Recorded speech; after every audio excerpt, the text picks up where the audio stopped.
Subhanallah, ушул нерселер дайыма жашооңдо болсо, иншалла сөзсүз Кудайым насип кылса, иман нуру сизден түшүп кетпейт деген айтайынчы. Мүмкүн кээ бирлер туура эмес түшүп калып, түшүнүп каласыз, кээ бирлер мындай десең, жок, ар нерсе айтып берет экен, жок. Айтайын деген нерсем бул биринчиси. Оозуңан тообоң түшпөсүн. Тообоң таубатын насуха болсун, жүрөк менен болсун. Дайыма бушаймандык менен, ey Алла, кечир мени деп жүрөлү. Бир. Экинчиси, Алланын берген неамат жакшылыгына шүгүр айталы. Анан үчүнчүсү эми буга кыймыл аракет керек. Дайыма daarаттуу жүрөлү.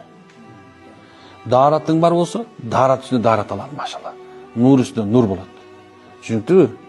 Эгерде ушул үч нерсе болго турган болсо, тообасы кабыл болгон адам кор болбойт. Шүгүр айткан адам эч качан кедей болбойт. Daarаттуу жүргөн адам эч качан намаз кылбайт. Түшүнүктүбү?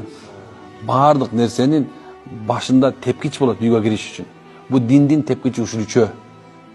Тооба, шүкүр, дайыма пайгамбар сүннөт болгон daarатка көңүл буруу, машалла. Мына ошондо калган нерселерди кылуу оңой болот экен.